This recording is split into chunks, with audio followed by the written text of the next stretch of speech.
तो आज का हमारा टॉपिक है absolute value of rational number. ठीक है, अब जैसे कि एक हमारे पास रेशनल नंबर हम लिख देते हैं यहाँ पे 5/7। ठीक है, इसका एब्सोल्यूट वैल्यू कैसे रिप्रेजेंट करते हैं ध्यान समझो। जब भी हम इसके एब्सोल्यूट वैल्यू की बात करेंगे तो इसको हम पहले इस तरीके से, इसके आगे पीछे इस तरीके से एक लाइन खींच देंगे। ठीक है ना, इसे बोलते हैं absolute value, absolute value of 5/7। तो एब्सोल्यूट वैल्यू होता क्या, ध्यान समझना कि अगर कोई पॉजिटिव नंबर है, जैसे कि 5/7 क्या है, पॉजिटिव है, तो इस पॉजिटिव नंबर का जो एब्सोल्यूट वैल्यू होगा वो पॉजिटिव ही रहेगा। यही इसकी एब्सोल्यूट वैल्यू है। ठीक है, हाँ, और ये जो लाइन है ये हट जाएगी।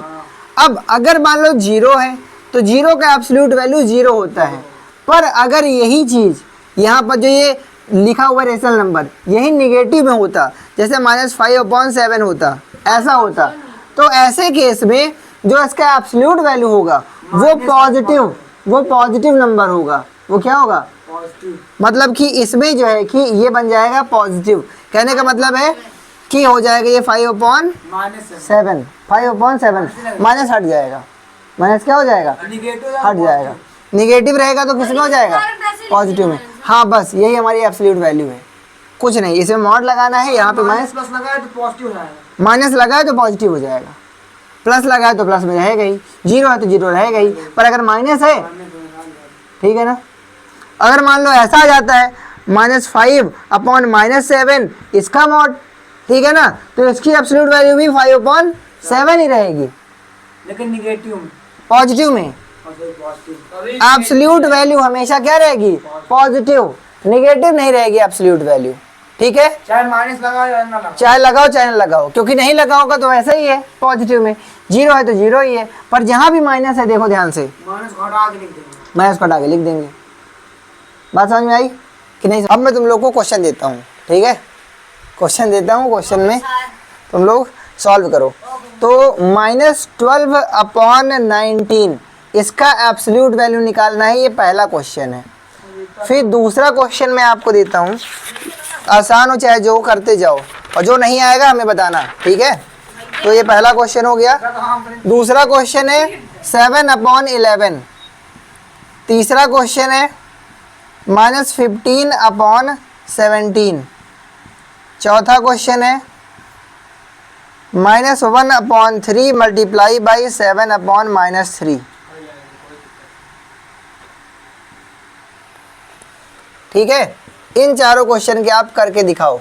हो देखो 3 तो कर लोगे जहां तक मुझे है, चौथे वाले में प्रॉब्लम आ सकती है ना। चौथे वाले का हिंट समझ लो, हिंट, ठीक है, आ जाएगा। ऋषभ तुम्हें बता देता हूँ, देखो, ठीक है, देखो ऋषभ, सबसे पहले मल्टीप्लाई कर लेना, मल्टीप्लाई कर लोगे, हाँ, मल्टीप्लाई करने के बाद जो भी आएगा, नहीं मल्टीप्लाई है ना, न्यूमरेटर डिनोमिनेटर, तो मल्टीप्लाई हो जाएगा। मल्टीप्लाई करने के बाद जैसे देखो 7 बन जा 7 आएगा, माइनस है तो माइनस लगा रहेगा, ठीक है, अपॉन 3 3 जा 9 रहेगा और माइनस लगा रहेगा। लेकिन एब्सोल्यूट वैल्यू, हाँ, अभी एब्सोल्यूट ये लगा हुआ है, अब जब हटाएंगे तो 7/9 लिख देंगे। ठीक है, कोई दिक्कत है? अच्छा, अब मैं कुछ और सवाल देता हूँ, ठीक है, ठीक है, वेट, इससे में कुछ और सवाल ले लो आप लोग, तो जल्दी से लिखिए। फोर्थ क्वेश्चन कर लिया था, है ना। फिफ्थ क्वेश्चन से लिखिए। फिफ्थ क्वेश्चन -5/4 डिवाइड बाई 35/16, इसका निकालना है एब्सोल्यूट वैल्यू, ठीक है, 6।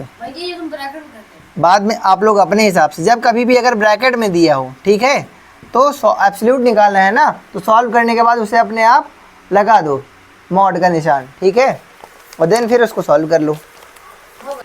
इधर सुनो, बाकी लोग, तुम्हें आ रहा है तुम कर लो, तुम दोनों को नहीं आ रहा ध्यान से सुनो। जब भी ऐसे दिया हो, डिवाइड हो बीच में, ठीक है ना, तो डिवाइड को हम डायरेक्ट सॉल्व नहीं कर सकते, हम डिवाइड को मल्टीप्लाई बनाएंगे, पहले मल्टीप्लाई बनाएंगे। मल्टीप्लाई बनाने के लिए हमें करना क्या होगा, ध्यान से समझना कि फर्स्ट वाला जो लिखा हुआ है फ्रैक्शन, उसको वैसा ही लिख देंगे, लेकिन जो दूसरा वाला है उसको हम न्यूमरेटर को डिनोमिनेटर और डिनोमिनेटर को न्यूमरेटर कर देंगे।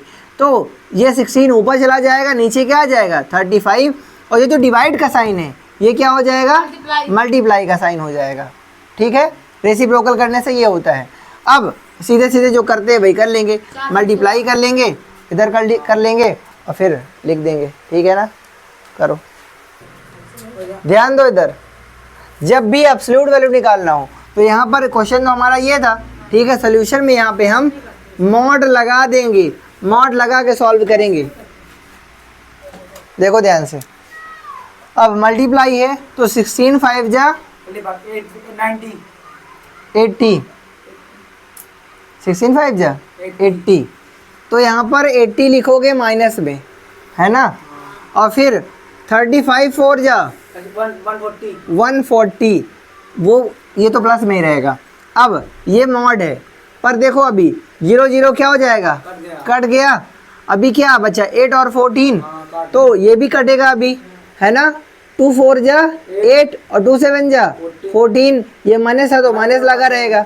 तो इसका मतलब कि इसमें आगे आंसर क्या आएगा, -4/7। पर ये मॉड में है, ऐसे एब्सोल्यूट वैल्यू निकालनी है तो ये हो जाएगा 4/7।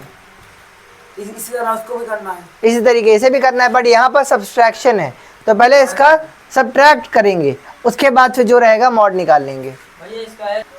देखो दूसरा वाला अगर नहीं आ रहा तो वो भी देख लो, इसको बता देते हैं। ध्यान से देखो, जिसको नहीं आ रहा वो ध्यान से देखो। यहाँ पे दूसरा वाला कैसे करेंगे, एलसीएम तो आता ही होगा, है ना। जब डिनोमिनेटर सेम नहीं है तो माइनस तो कर नहीं सकते हैं, एलसीएम लेंगे। एलसीएम क्या आ जाएगा इसका, 6 आ जाएगा।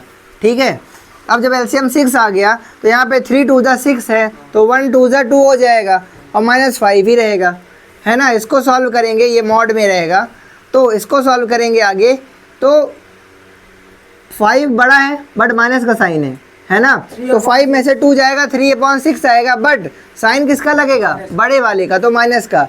पर ये मॉड में है, अभी देखो कटेगा, 3 1 जा 3, 3 2 जा 6, है ना।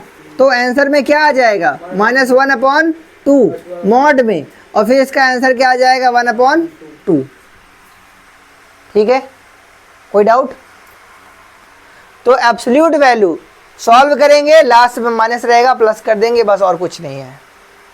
इतनी बात क्लियर है। क्या निकाल रहे हो अभी, एब्सोल्यूट वैल्यू। एब्सोल्यूट वैल्यू ध्यान रखना, उसी में ऐसा करेंगे।